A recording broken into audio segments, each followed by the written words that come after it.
नमस्कार, मेरा नाम है गणेश जोशी। दैनिक जागरण में मैं तीखी नज़र नाम से कॉलम लिखता हूँ जो हर रविवार को प्रकाशित होता है।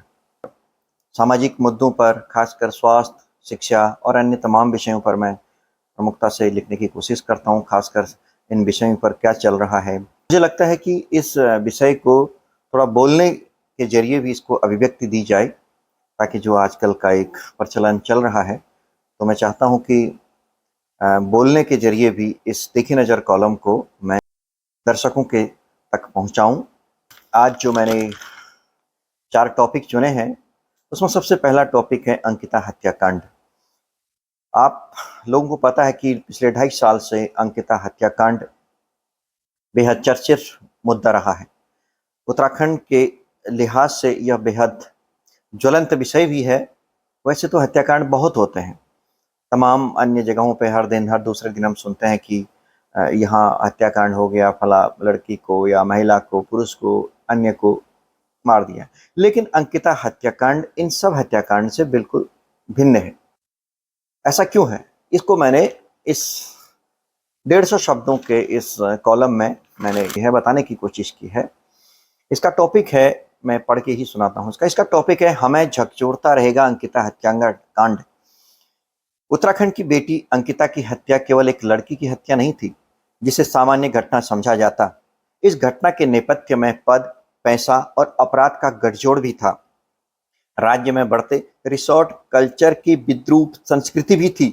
देवभूमि जैसे शांत प्रदेश में अंकिता की हत्या पूरी संस्कृति व समाज पर गहरी चोट थी। यही कारण था कि पूरे प्रदेश में जनाक्रोश भड़क उठा। इंसाफ की मांग को लेकर लोग सड़कों पर उतर आए।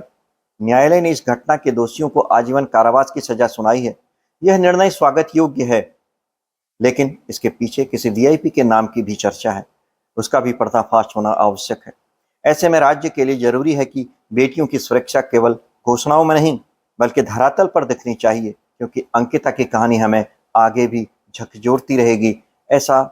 इसलिए ऐसी घटिया सोच व प्रवृत्ति में बदलाव बेहद जरूरी है, क्योंकि यह समाज के लिहाज से बहुत बड़ा मुद्दा है।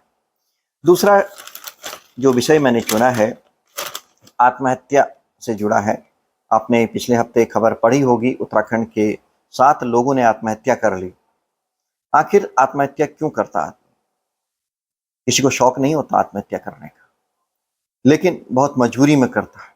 लेकिन उसके पीछे कोई कारण होता है। अगर चाहे तो उस कारण का समाधान होता है, समाधान है। आखिर वो अच्छी बात नहीं है कि व्यक्ति निराश हो जाए। जिस तरह से सामाजिक दबाव है, महत्वाकांक्षाओं का बोझ सर पे लिए हम ढो रहे हैं और सामाजिक दिखावा है, यही वजह है कि आत्महत्याएं बढ़ रही हैं। इसका मैंने शीर्षक रखा है, भावनात्मक तंगी से छूटने लगी जीने की आस। दुनिया में हर किसी की चाह बेहतर जिंदगी की होती है। इसके बावजूद विश्व स्वास्थ्य संगठन के आंकड़ों के मुताबिक हर साल दुनिया भर में 8 से 9 लाख लोग आत्महत्या करते हैं। यहाँ तक कि विश्व स्तर पर हर चौथा व्यक्ति की मौत का कारण आत्महत्या है। 26 मई 2025 को देहरादून के एक ही परिवार के 7 लोगों ने अपनी जिंदगी खत्म कर दी। घटना अंदर तक झकझोरने वाली थी। आखिर सभी ने जिंदगी से हार क्यों मान ली होगी? माना कि परिवार कर्ज में डूबा था। अगर थोड़ी कोशिश करते तो इस समस्या से बाहर निकलने के रास्ते भी मिल जाते। लेकिन असल समस्या तो भावनात्मक तंगी की है, यानी कि इमोशनल जो बॉन्डिंग खत्म हो गई है उसकी है।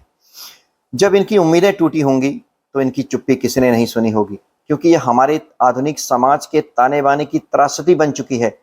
ऐसे में रिश्तों में औपचारिकता नहीं बल्कि भावनात्मक लगाव के साथ हमें मानसिक प्रतिरोधक क्षमता भी बढ़ानी होगी। अगला विषय मैंने चुना है, देवभूमि से योग भूमि बनने का सपना। अपने राज्य के कई नाम हैं, देवभूमि, वीरभूमि, पर्यटन प्रदेश, सैनिक प्रदेश और भी बहुत से नाम हवा में तैरते रहते हैं। अब मुख्यमंत्री पुष्कर सिंह धामी ने एक बार फिर राज्य को योग भूमि की ओर ले जाना चाहते हैं। हालांकि योग को लेकर हम वर्षों से इस पर काम कर रहे हैं और योग यहाँ वर्षों से, सदियों से चला रहा है। उन्होंने इसका सपना भी दिखाया है। कैबिनेट में निर्णय लिया है कि योग को बढ़ावा दिया जाएगा। पर्वतीय क्षेत्रों में निवेश के लिए 50% और मैदानी क्षेत्रों में 25% सब्सिडी दी जाएगी। योग व ध्यान केंद्रों का पंजीकरण करना होगा। साथ ही 300 से अधिक आयुष, हेल्थ व वेलनेस केंद्र में योग शुरू होगा। योग व प्राकृतिक चिकित्सा निदेशालय भी बनेगा, शोध करने पर अनुदान मिलेगा और भी बहुत कुछ प्राविधान किए गए हैं। वैसे इस तरह का निर्णय आज की जरूरत है, लेकिन इसके नियोजन व क्रियान्वयन पर गंभीरता से ध्यान देना होगा, तभी इसका पर्यटकों के साथ ही स्थानीय लोगों को लाभ मिल सकेगा। अगला विषय मैंने चुना है नए शहर बसाने के दूरदर्शी कदम। उत्तराखंड में शहरीकरण से शहरों पर दबाव बढ़ गया है। जमीनों के दाम आसमान छूने लगे हैं। हर किसी का घर बनाने का सपना संभव नहीं रह गया है। मूलभूत सुविधाएं जुटाना भी मुश्किल होने लगा है। यातायात के दबाव ने शहरों की सांसें फैला दी हैं। ऐसे में राज्य सरकार का नए शहरों को बसाने की नीति बनाना सराहनीय व दूरदर्शी कदम है। इसके लिए आवास विभाग ने नई नीति उत्तराखंड आवास नियमावली 2025 स्पेशल टाउनशिप प्रमोशन पॉलिसी 2025 तैयार की है। इसमें पुराने शहरों का पुनर्विकास और नए शहर बसाने की नीति है। अब सीएम धामी सरकार को इस नीति के क्रियान्वयन पर खास ध्यान देना होगा, क्योंकि शहर को बनाना केवल इंजीनियरिंग का काम नहीं है, बल्कि समग्र दृष्टिकोण की जरूरत है। इसमें स्थानीयता, जीवन शैली, जलवायु, पारिस्थितिकी के संतुलन को साधना होगा। जिस तरह पुराने शहर बदहाली का नमूना बन चुके हैं, इससे भी सबक लेना होगा। मैंने 4 विषयों पर आज तिखी नज़र कॉलम तैयार किया है, लिखा है, और निश्चित तौर पर मेरा मैसेज आप तक पहुंचेगा। उम्मीद करता हूं कि मैं इन जो विषय लिखूंगा और वीडियो के जरिए भी आप तक पहुंचाने की कोशिश करूंगा। अगर आपको अच्छा लगा तो वीडियो को लाइक, शेयर और सब्सक्राइब जरूर कर दें। धन्यवाद। फिर मिलते हैं नए विषय के साथ।